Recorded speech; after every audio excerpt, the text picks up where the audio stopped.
位观众朋友们，大家好，我是今天的主持人，来自一所大学大众传播学系的玉静。那之前呢，我们在节目的开场都有说到，我们这次的旅程呢，是在沙劳越留台总会学长姐们的带领之下，我们要来寻找南洋的客家足迹。那今天的节目呢，我们就邀请到了沙劳越留台总会的2位学长来我们家做客，让我们用最热情的掌声欢迎黄汉强学长还有黄敬明学长。大家好。谢谢你，大家好，我是美里留台同学会的顾问，以及沙劳越留台同学会的总务，目前从事于冷冻、冷藏冷气之类的行业。大家好，我叫黄敬明，我是美里留台同学会的副财政。加入同学会服务才进入第6个年头，然后我本身是从事餐饮的，然后我本身也是一个跟大家一样，也是个媒体工作人员。我们当初刚来马来西亚的时候，就是有2位学长带我们去马来西亚这边的尼亚石洞去参观，然后尼亚石洞是世界遗产之一。那这次呢，我们就想要借由这个机会，然后跟学长们聊聊他们的留台经历，还有他们族群的文化故事。那首先，我们就先从2位学长的留台经历开始说起好了。那当初汉强学长怎么会想要去台湾那边呢？因为以前的那个升学的那个管道很少，然后就我的哥哥就在我中学的时候，他已经到了台湾念书，我毕了，他也回来了，然后他就鼓励我去，就是去台湾去看看啦。当时的选择的科系也不是很多，所以最后我的选择就是在逢甲大学的海青班电机系念了18个月，因为当时是没有寒暑假，大学部都放假了，我们还在上课。我是1986年赴台湾的经历，还没有上课，一去到就遇到地震，哇，那个是很棒的体验。那时候的接待就是当地我们的学长姐他到机场去接我们。然后还没有注册，还没有入校，就在学长姐的那个住所，就是跟他们住在一起几天之后才带我们去学校注册，就是那几天就遇到地震了，哇，真是很好玩。就是在马来西亚这边是没有体验过地震，然后刚去台湾就体验到，哇，居然有地震这个东西，很新奇，然后也有吓到嘛，当时。对，有吓到，怎么会？叮叮咚咚，叮咚咚，怎么会震动的？这样解说，那个是地震，没事。就是对台湾人来说，这个东西已经是有点习以为常，已经习惯了。台湾人来说是习以为常，可是对于我们说，初到台湾就遇到这么好的事情，因为那时候是住在4楼嘛。有点晃了，墙壁的东西都会震动当然还没有倒的那种程度。那真是很特别的体验，很特别。那敬明学长呢，当初是怎么会想要去台湾的？我听到汉强学长说的那个地震我就先分享一下我的地震感受。我们在学校上课的时候，回到我们的宿舍，也在住在4楼。我们通常会午休半个小时到1个小时。然后我睡在楼上。2个层嘛，我都骂我楼下的同学说，这么干嘛踢我的船？然后我们往窗口看，一大堆的学生往外面大操场去跑过去了，才知道原来是地震。然后我们赶快也下楼去操场了。所以这个也是很难得的体验，在我在台湾读书的那1年里面的体验来的地震也是那么1次。只有1次而已。也是那么1次而已。有感受到的啦，有感受到的。对，然后至于刚才你说问我们怎么去台湾的读书的，坦白说那时候要去台湾读书真的很不容易，因为家境没有很好，家境能力不强，所以要去台湾读书可能只是一个梦想，所以读完高中以后，就可能跟家庭生意一起做餐饮，家庭生意做餐饮的嘛。后来我也在学校，高中毕业后我在学校里面工作服务，后来我的校长就跟我说，我们的学校要开办一个木工课程、木工装潢课程，学木工的，就是那种技职课程。所以看有没有人想去当老师的，去学木工的课程，读了回来，在这边当老师教这边的学生这样子。但是我对木工是一窍不通的，不曾拿过锯子，不曾拿过铁锤的，所以觉得有机会去台湾学习，就把握这个机会咯。所以就跟父母亲商量了，也跟公公婆婆商量，他们不肯给我去的。后来他们开出了一个条件说，我可以让你去，但是你不可以交台湾女朋友。这是一个很真实、很实在的一个故事。他们就担心可能我在那边有了那边的朋友过后，可能就会长期在那边生活工作，然后你就不回来这边。家人可能觉得我把你孩子养了这么大，你就在那边这样子，所以他们才会提出这样的一个可爱的条件。后来我也答应他们了。确实，在台湾读书的时候就读了这个木工技职课程。我在台中资讯中心，就是以前中港路1路100号，现在你们叫什么路了啊？台湾大道。台湾大道了，对那地址可能已经不一样了啦。所以我那时候去那边读这个木工装潢的，我们是丙级课程，丙级的，跟这台湾的一个中学生，他们没有升上高中的中学生，所以相对之下，我的年纪会比他们大一些，所以在那边就拼了1年了，完全不懂东西，必须把它180%的掌握回来，然后把台湾的学习东西带回来这边设厂，然后开办这个课程。那时候大概教了多久？还记得吗？1年多左右。1年多左右，那是因为我们美里这边的这个科系这个技职科这一门课程报读的学生人数来源太少，最后我们的学校选择把它转换变成什么汽车班什么之类的吧，机械的，所以我就没有再从事教书的工作了咯，我就回到我的老家，就回去做餐饮业了。当初就是听说静云学长有被阿基师教过。我其实很感谢台湾老师他们，我没有记错的之前好像有去过中华文化大学餐饮班，然后后来一次去实践大学，好几个师傅我都10多年了，我记不起他们的名字，他们的课本那个资料什么我们都还有在啦。上过他们的课，阿基师的印象让我比较深刻一点啦。他又突然间来一个自来高汤，我们很好奇说，什么自来高汤？然后他水龙头一开，这样子就下去煮了。原来他的自来高汤就是水龙头。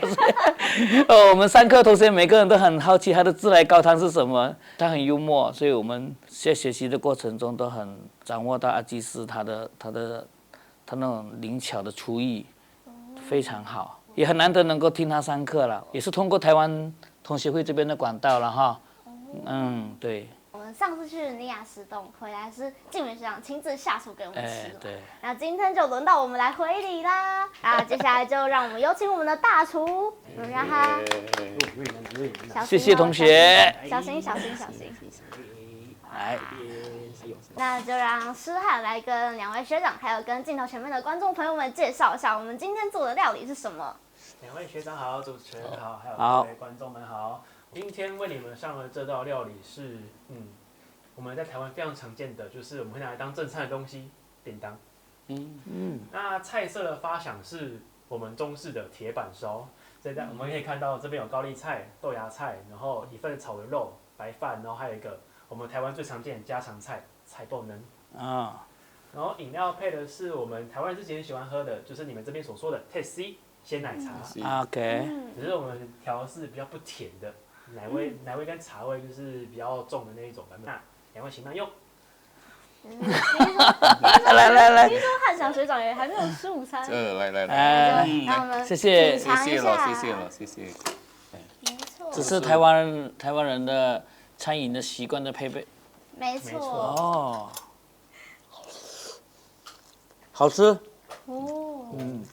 简单好吃。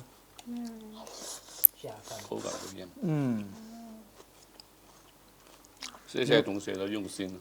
你们平常在这里都有下厨吗？都会。他会。都会。对。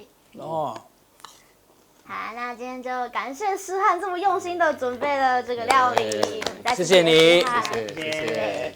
好，就是静文学长，你自己刚刚也有说，你本身是做料理的嘛？啊对，你有没有本身有比较拿手的料理方式可以跟大家分享的？其实我也谈不上什么很拿手的料理，就是对鱼的料理了，对虾子的料理，我对鱼的掌握度比较高。比如说你给我一只鱼，我会跟你说你想吃什么样的口味，我可以把你可以清蒸，然后你要潮州蒸的方式都可以，你要做红烧也可以，你要干煎蒜香我都可以。所以也是一部分是经验堆起来的。对，经验堆起来的，餐饮的东西基本上都是经验累积起来的。一尾鱼你蒸个15分钟、20分钟，其实那条鱼可能你只要蒸个5分钟、7分钟就可以了，因为它很小只。可是我们还是很死板的，照那门课程来跑，对吗？所以到后面你可能到现在就累积起来经验，我才能够跟你分享说，其实它的过程是不一样的。当初可能听到的时候会觉得说，怎么可能是这个样子？就是还是想要照自己的方式去走。因为单纯的方式嘛，你不了解嘛。没错。那时候对餐饮的掌握度也不高。对，所以才会出去读书嘛，去拜师。就想自我充实一点了，这样子了。不仅是从专业的师傅那边学习到很多有用的知识之外呢，也从就是身边的同学对，然后在那边上课，就是我们叫做同学同行啊，就是也吸收到很多来自不同人的就是他们的经验的分享，对。那这样也是一个很棒很棒的回忆。对。那像我现在发现，就是我们这一代的小朋友，就是像有一些人会想说，像我自己是学闽南语的嘛，我要回去把闽南语这个东西学好，才不会他之后就是都不见了。汉阳学长是客家人嘛，然后金元学长是福州人，那你们现在也都还会讲自己当地的语言吗？就是像客家话或者是福州话？可以，可能讲的没有那么的标准啦。我们都会讲，而且在家里都会讲。但是我们的孩子就是他们只会听，就很少去讲了。所以这个方面就要去加强。我们这一代还可以，也都跟父母都是一直以来都是讲客家话，都是讲客家话而且我们对于传统父母给予的，我们说传下来的。包括一些节日一些食物美食之类的。我的福州话应该是从小，因为跟爷爷奶奶相处在一起，所以爷爷奶奶跟我们都讲福州话，所以那边的时候我们就从小耳濡目染学起来，所以跟父母亲还会讲福州话。但是我跟我的孩子就比较像学长讲的，我们就比较少讲福州话，基本上我的孩子他们都听不懂福州话了。可能到我这一代，可能也因为我的家庭关系不一样，我家庭结构的关系不一样。因为我太太她是印尼的土族，她不是华人，所以变成我的孩子我就不会跟孩子讲福州话了，我就跟他讲华语了。他跟妈妈都讲马来话了，这样子了。所以我的孩子就双语，上面2个同时可以跟妈妈讲马来话，跟我讲华语这样子。那现在小朋友会好奇说福州话想要学吗？他们会觉得他们讲什么外国语言，他讲外星语，他讲他听不懂。他说我们有时候会捣蛋他，就跟他的爷爷奶奶讲福州话，他们完全听不懂的。但基本上如果可以的话，我还是会鼓励他们尽量懂一些、听一些、讲一些这样子。但是我会让我的孩子知道说，我们的祖籍是在我们的福建省福州、闽清、武都、塔村人这样子，说我们的祖籍是那边来的，我会让他们背下来这个祖籍。我也自己也疏忽了，因为从小都没有跟他们讲福州话。现在开始也不太晚。看他们对。是因为我们小的时候，基本上小孩子甚至在学校都是讲方言。是。所以那个时候在华社就推行一个叫讲华语运动。多讲华语，少说方言。这个比如说在学校不可以讲方言，不可以讲方言。方言的话啊会被罚了，所以那个时候就慢慢大家都以华语交流。所以在我们那个年代读中学的时候，学校的老师会告诉我们说，多讲华语，少说方言。可是现在的模式又不一样，转回来了，他反而鼓励学生多学讲方言，保存什么啊？我们的籍贯、传统文化之类的。各个籍贯的工会里面就有在推行这个学习方言的这种活动了。对，就是还是要预防语言这个文化流失的状况。对。因为像台湾，其实在之前早期的时候，也是有一段时间是推行讲华语，就是也是一样说就是尽量少说方言，然后多讲华语这样子。我们年轻一代会讲闽南语的人，其实真的越来越少了。应该也是一样的问题。对，也是一样的问题。时代的关系。没错。不同的时代，不同的生活环境，它造就的那种模式不一样了。然后我们一开始有提到说，我们刚来马来西亚的时候，学长们就带我们去尼亚石洞，去那边参观，然后也去感受一下这边的世界遗产。对，那就想要问学长们，就是有没有自己比较推荐的美丽的景点，就是我们之后如果还想要来的话，我们可以去那边走走逛逛的。我们梅里有2个世界遗产，你们去过的是这个巴多尼亚色山。这个堰洞，另外一个就是木鲁堰洞，非常值得推荐，值得过去的啦。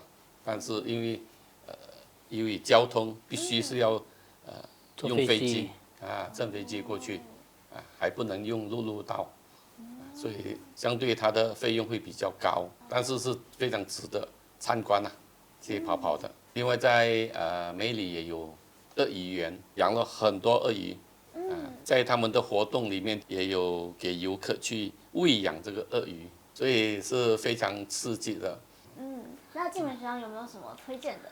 我们这边的旅游值得游客去玩，比如你们台湾人同学过来玩的话，除了这些比较大型的国家公园，其实我们这边比较偏向于热带雨林的一种休闲的活动，比如说你们之前去过的独山海边。你们只在山崖上，你们还没有去到下面，可以看到那个山崖的那个岩石各种造型的，不同的形状的奇岩异石都是你们很值得让你们去参观的。你这一次来的看到很漂亮的形状，你下一次来的时候可能它已经不在了，因为它已经被海浪冲蚀、风蚀了，它会演变成不同的模型出来。比如说我们的文爱海边呢。也是一个很简单的海边，但是它那边有卖的很多的土产，就是也可以去走走看看，然后去买点东西。对，也可以去到瓜拉斯布地，就是我们的斯布蒂河的河口，它那边有很多的民宿，一个很朴实的渔村，你可以在那边看到很多人在那边晒鲜鱼做虾膏酱做虾饼可以看到那捕鱼他们的渔船这样子。去让你们体验这边的风土人情，去看一下这边的生活情况是怎么样的。那在食物方面呢，学长你们有没有就是比较推荐的当地的食物？太多了嘛？你们平常自己常吃的也可以。在马来西亚，因为尤其是在沙劳越，是多元种族，单单我们华人的话就几乎每一个籍贯都有。他们的特色食物，可能在一些是在市场上找得到，另外一些可能要在一些美食节的时候，他们才会拿出来展现出来，共享。本地的一些土族，沙劳越有30多个种族，所以饮食方面就跟华人完全不一样，他们就比较偏向于一些很大自然的东西。一些动物可能去狩猎，蔬菜方面就是去在山里面采摘，跟华人呈现出来的食物种类完全是不一样，真的是不一样的特色美食。像你刚才说那个干面、高罗米，其实在不同的档口、不同的地方，你吃的干面、高罗面，它的味道都不一样，对不对？没错。那我们本地我们常吃的可能我们所谓的拉沙咯，拉沙也是我们的沙劳越的美食特色之一嘛。不同档口、不同厨师煮出来的拉沙的味道浓度跟调味料的可能都会有一点点的小差别，这样子。就看你们喜欢吃浓的还是薄的这样子。他们会配合一些新鲜的椰浆来调制的一个汤头，很香的。就是这边料理方式跟种族的各种美食都太多了，对，一时要讲不完。有些好吃的东西你是可遇不可求的，虽然可能会涉及到一些法律的问题，但是我们基本上我们还是会吃到一些，比如说蝙蝠肉啦、鹿肉啦这些，有遇到了就有机会吃到了，这样子。比较特别一点的。蝙蝠肉有吃过吗？也会。鳄鱼肉有吃过吗？没有。鳄鱼肉很好吃的，市场上你很难遇到这些东西的。学长，你们当初去台湾的时候有没有遇到什么比较印象深刻的事？除了地震之外。我们到了台湾，还是感谢台湾侨委会给我们有机会到台湾去读书，然后很好的照顾我们。从一进入台湾，必须是要毕业之后才会回到侨基地，很少说我在春节假期会回来，都不会的。但是我们在春节侨委会就会给我们办一些聚餐带我们去游玩这是非常好的一个活动我们回来之后就有那个感恩的心，加入同学会，然后就鼓励更多的同学，就是中学的同学，然后到台湾去求学。有一句话就是一技在身，走遍天下。是。所以我们就很鼓励这里的学生到台湾去学习。除了读书，我们也去看看一些景区了。我还蛮羡慕汉强学长的生活，台湾生活，那么的充实，还可以去玩。在台湾记忆比较深刻，就是我们在校园里面攻读了，就除草之类的了，修花之类的了。所以周末有一次有淋到雨，吃了麻油鸡丝面咯，可能不习惯可能不习惯，所以就导致上吐下泻这种。在医院住了2天。老师照顾，表哥照顾，表嫂照顾，所以那个印象比较深一点之后就适应下来了，就没有什么问题。像学长讲的逢年过节，他们可能学校会主办活动去外面旅游之类的，我就不一样了。我逢年过节我们自己的班老师照顾我们，疼我们，他就把我们带到他的家里去用餐。比如说中秋节跟他的家里人一起吃饭，或带我们去外面用餐，这样子都是跟班老师带我们。我们也是有